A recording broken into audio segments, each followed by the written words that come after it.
자, 오늘 이 말씀만 보면 이스라엘이 하나님 앞에 택함을 받고 선민이 된 이유는 이스라엘이라는 나라가 제사장 나라가 되어서 온 세상에 가장 작은 민족이 온 세상에서 가장 하나님을 잘 믿음으로 정말 강한 나라가 되었다. 그렇다면 세상 사람들이 그 이스라엘을 보면서 하나님 앞에 나오게 하기 위해서 이스라엘을 택했다라고 말씀하시죠. 그리고 이제 우리는 신약에 와서 예수 그리스도로 말미암아 십자가의 제사함을 받고 그 모든 주님이 주시는 우리의 그 직분, 택하신 족속이요 왕 같은 제사장들이 된 우리들이 해야 할 일은 뭐냐? 영적 이스라엘이 해야 할 일은 뭐냐? 그것은 바로 우리를 쓰레기 같은 마른 장장깨비 같았던 정말 세상에 바람에도 쓰러질 수밖에 없는 그런 우리들을 하나님 불러 세우셔서 왕 같은 제사장으로 세워서 하나님의 아름다운 덕을 온 세상에 전파하기 위해서 우리를 불러내셨다는 것이죠. 그래서 우리는 이제 지난주에부터 이제 제사가 무엇이며 또 이스라엘에 세워진 제사장들이 누구인지를 우리가 한번 생각해 봤습니다. 그렇다면 오늘은 우리가 구속사에 있어서 이스라엘이라는 존재의 의미와 이스라엘이라는 나라가 어떤 역할을 이 구속사에서 하고 있는가를 생각해 봐야 되는 거죠. 우리가 그냥 세계사적으로 이스라엘이라는 어떤 역사를 그냥 떼어서 보고 이스라엘은 한 국가의 어떤 그 정체성만 놓고 본다면 큰 의미가 없죠. 우리가 이스라엘의 역사를 모른다고 세상에 모르고 밥 못 먹고 삽니까? 그러나 우리는 하나님을 믿는 자녀로서 오늘 하나님이 이스라엘이라는 나라를 구속사 속에서 세우셨는데 그 뜻이 무엇인지를 바로 깨달아 알아야 우리가 앞으로 나아갈 방향이 제시된다는 거죠. 그런 의미에서 구속사에서 이스라엘의 존재의 의미와 그 역할은 아주 우리가 바로 알아야 하나님의 구속사가 무엇인지를 깨닫게 된다는 거죠. 그래서 구속사에서 이스라엘 국가는 단순히 한 민족의 역사를 넘어서 하나님이 인류 구원을 계획하시고 그것을 세상에 알리는 계시를 하시고 또 그것을 이스라엘이라는 무대를 통해서 구속사의 메시아가 오는 통로를 마련하기 위해서 이 이스라엘이라는 나라가 존재해야만 한다라는 것이죠. 이해가시죠? 굉장히 중요한 얘기죠, 그죠? 이스라엘의 나라가 만약에 없었다면 예수님이 어디로 오실까요? 공중에서 그냥 붕 떨어져서 내가 메시아다 그러면 그걸 누가 믿겠어요? 그리고 세상 사람들이 하나님을 아무도 믿지 않는데 하나님 말씀을 읽지도 않고 보지도 않고 깨닫지도 못하고 다 캄캄한 눈 봉사들인데 이 땅에 예수님이 내가 나다 그러고 이 땅에 오면 누가 그 예수님을 맞이하겠어요? 알아보지도 못하는데. 그래서 이스라엘의 나라를 하나님이 택하셔서 거기가 바로 메시아가 오는 무대요. 그 이스라엘이 메시아가 오는 통로라는 사실을 우리가 깨달을 때 오늘의 구약의 이스라엘의 중요성과 오늘 현대에 있어서 이스라엘은 무엇인지 그들의 역할이 무엇인지를 우리가 다시 한번 알게 된다는 거죠. 미리 말하면 신약에서 구약에서 이스라엘이 중요하다면 신약에서 이스라엘이 중요하다는 것은 사도 바울이 로마서를 통해서 우리에게 말씀해주고 있는 사실인 거죠. 그렇다면 우리가 몇 가지를 우리가 성경을 통해서 정말 성경에서 그런 말씀이 있는지를 확인해 봐야 될 거 아니에요, 그죠? 첫 번째, 이스라엘의 나라가 메시아를 통해서 이 땅을 구원하실 하나님의 계시의 무대였고 또 메시아가 오는 통로였다라는 사실이 성경에 기록되어 있는지 한번 보자라는 거예요. 그래서 먼저 우리 이스라엘은 나라라는 지정학적 위치를 한번 살펴보자. 아주 중요한 사실입니다. 왜 하나님은 아브라함을 택하셔서 이제 이스라엘은 나라를 세우려고 하시는데 왜 그 많은 땅 중에서 하필 요 가나안 땅, 우리나라 경기도만한 땅, 그 좁은 땅을 왜 하나님은 가나안이라는 그 땅을 이스라엘 백성들에게 주었냐 이거죠. 그리고 그 땅이 왜 이스라엘의 국가가 되었냐 이거죠. 여기는 굉장히 중요한 의미가 있다라는 거예요. 이걸 그저 우리가 잊어버리고 그냥 지리적으로만 배우면 아무 의미가 없어요. 이스라엘은 그 조그만 나라가 왜 하필이면 그 중동에서도 아프리카를 연결하는 그 지점에 있는지를 한번 살펴봐야 되는 거죠. 그래서 이스라엘이라는 나라는 그 지정학적으로 세계 전체를 보면 유럽이라는 대륙, 아시아라는 대륙, 아프리카라는 대륙의 삼각지의 한 가장 중심에 있는 나라가 바로 이 옛날 가나안 땅, 이스라엘의 땅이라는 거예요. 그러니까 이 말을 다른 말로 표현하면 아프리카가 유럽과 아시아로 나가려면 어디를 통과해야 돼요? 가나안 땅을 통과해 나가야 돼요. 아시아가 유럽으로 가기 위해서는 어떻게 가야 돼요? 또 마찬가지입니다. 물론 위에 실크로드로 갈 수도 있지만 이 가나안 땅을 통해서 가야 된다는 거죠. 유럽이 앞으로 내려올 때도 반드시 그쪽으로 내려와야 돼요. 그러니까 이게 지정학적으로 굉장히 중요한, 그래서 여기를 로마 시대 때 왕이 지나가는 길에서 왕의 길이다라는 그런 통로도 만들어졌다는 거죠. 그래서 교차로적 위치에서 아시아와 아프리카와 유럽을 연결하는 가교 역할을 하는 곳이 바로 이 가나안 땅, 이스라엘이라는 땅이라는 거죠. 그래서 3대륙, 우리가 세상에 5대양 6대주 그러잖아요. 그죠? 아시아, 아프리카, 아시아, 그 다음에 호주, 그 다음에 엔타르티카, 남극. 근데 북극은 아니죠? 북극은 땅이 아니라 얼음으로 이렇게 덮여 있기 때문에 얼음에 이렇게 떠 있는 거기 때문에 그거를 대륙으로 얘기를 하죠. 그래서 5대양 6대주 할 때 이 3개 가장 중요한 이 유럽과 아프리카와 아시아, 이제 바다 저쪽 끝에는 아메리카 대륙, 우리가 살고 있는 미국 땅은 이제 바다로 대서양 때문에 떨어져 있지만 이 3대 대륙을 연결하는 바로 기점이 바로 이 중심에 있는 이스라엘이라는 나라는 거죠. 그리고 지리적 인접성을 보면 서쪽은 지중해요, 동쪽은 아랍권 국가로 둘러싸인 좁은 해안지대로 되어 있다. 그래서 오늘날 미국이 이란을 쳤죠. 그러니까 이란을 치는 데 있어서 거기에 좁은 해협을 우리는 뭐라 그러냐? 호르무즈 해협이라 그래요. 그래서 중동에 있는 모든 산유국들에서 나오는 석유들을 싣고 아시아로 오려면 이 호르무즈 해협을 통해 가지고 아시아로 들어와야 돼요. 그러니까 지금 이쪽이 지금 이란과 미국이 지금 전쟁이 일어나면서 석유값이 지금 100불이 되고 그다음에 150불까지도 올라갈 수 있다고 이렇게 전망을 하더라고요. 경제 전문가들이. 그만큼 여기가 중요하다는 거죠.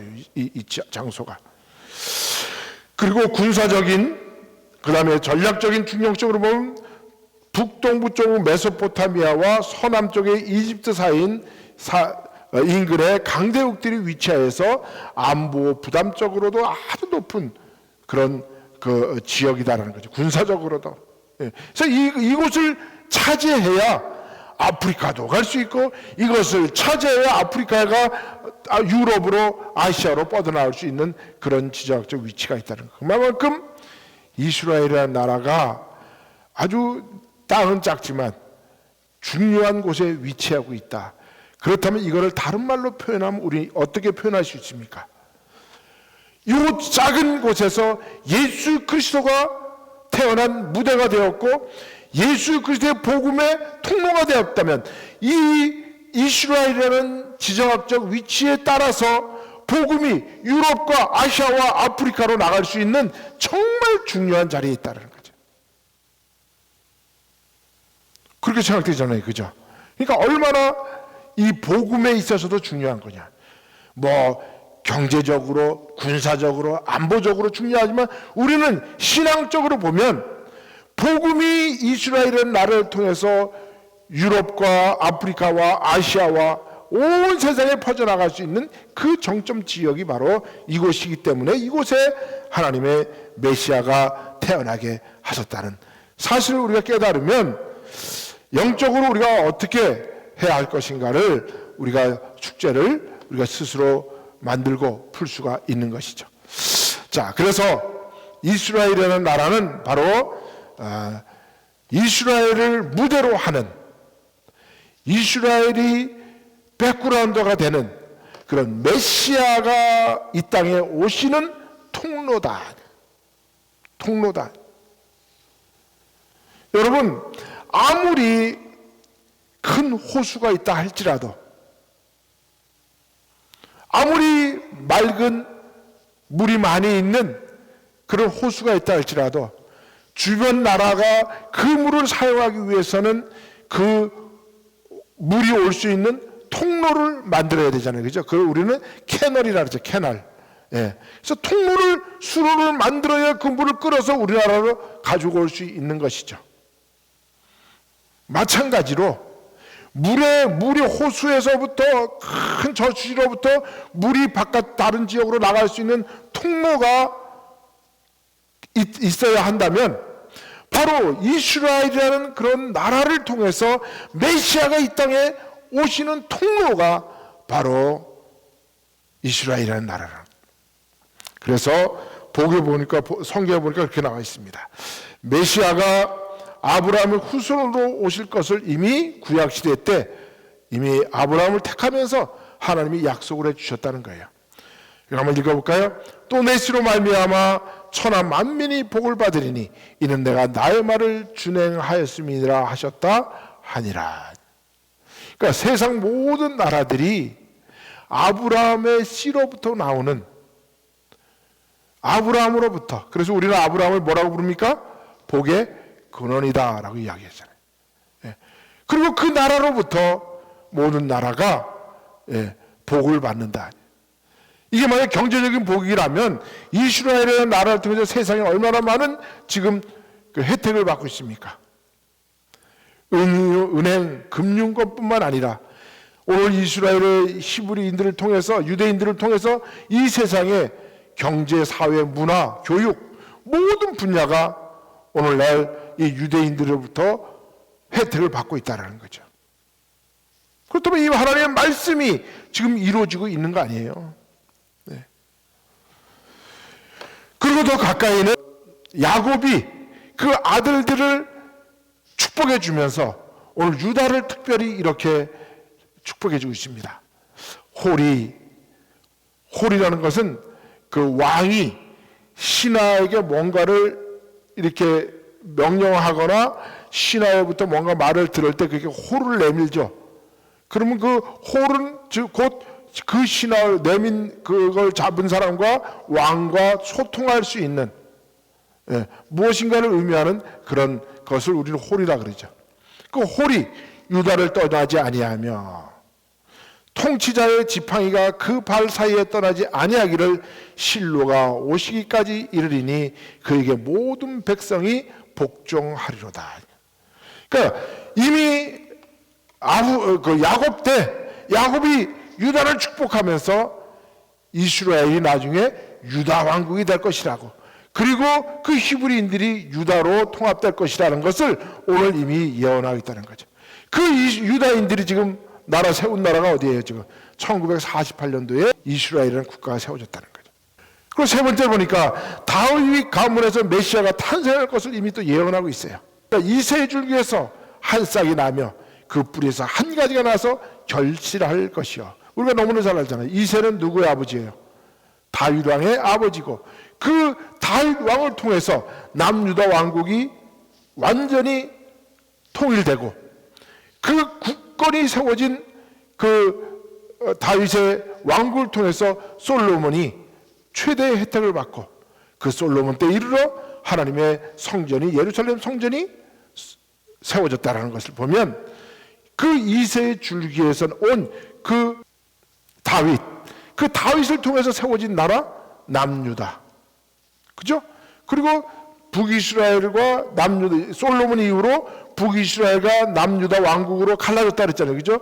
그리고 북이스라엘의 10지파는 완전히 흔적 없이 사라지고 벤자민 지파와 그 유다 지파가 예루살렘 중심으로 해가지고 남유다 왕국을 만들고 그 남유다 왕국이 나중에 바벨론으로 가서 그들이 그곳에서 유대교가 만들어지고 그 유대인들로 하나로 뭉치게 됐다는 거죠. 모든 사람, 그 히브리인들이, 유대인들이. 그래서 우리는 오늘날도 이스라엘 사람들을 유태인이다라고 부르게 되는 거죠. 그들을 통해서 오늘 이 세상에 하나님이 복을 주신다는 거예요. 네 번째로 구원의 통로가 이스라엘임을 예수님이 명시해 주고 계세요. 수가성의 여인과 대화할 때 예수님이 그렇게 말씀하시죠. 너희는 알지 못하는 것을 예배하고 우리는 아는 것을 예배하노니 이는 구원이 유대인에게서 남이라. 구원이 어디로부터 나온다고요? 유대인에게로부터 나온다. 그 유대인으로부터 나온 사람이 누구예요? 바로 예수님이잖아요. 그리고 유대인으로부터 다시 세워진 나라가 지금 오늘날 현대의 이스라엘 국가라는 나라죠.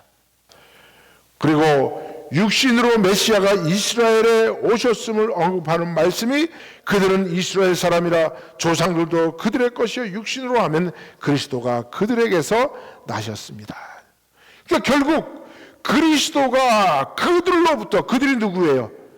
이스라엘이라는 히브리 민족으로부터, 나라로부터 나왔는데 그 메시아가 바로 그들을 배경으로 나왔기 때문에 그들이 바로 메시아의 통로였다라고 사도 바울이 말씀하고 있는 거예요.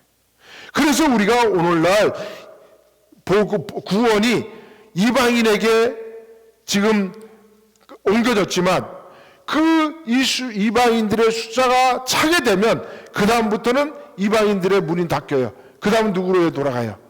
이스라엘의 구원으로 들어가는 거예요. 그러니까 지금은 무슨 시대예요? 이방인의 시대예요. 지금 우리가 이방인으로서 우리가 뭐 할 때예요? 구원받을 때예요. 그런데 어느 날 이게 문이 닫히면 그 다음에 구원이 누구로 넘어가요? 이스라엘의 유대인으로 넘어가는 거예요. 그러니까 우리가 이것을 제대로 알아야 믿음 생활을, 하나님의 구속사가 어떻게 흘러갈 것인지를 우리가 알아야 면장을 해먹지, 알아야 구원의 호를 붙잡지, 알아야 구원의 통로로 그 길을 따라가지, 알아야 천국도 간다지, 알아야 면장될 뿐만 아니라 알아야 천국도 갈 수 있는 거예요. 그래서 오늘은 이스라엘의 나라는 이 지정학적으로 뿐만 아니라 이스라엘 나라를 하나님이 그곳에 세운 이유가 뭐냐 이거죠. 그곳에 세운 이유가 그 조그만 나라를, 그 작은 민족을, 그 신명기 보면 뭐라 했어요? 내가 이스라엘을 택한 이유는 너희가 세상에서 가장 작은 영고라 그랬어요. 가장 작은 나라.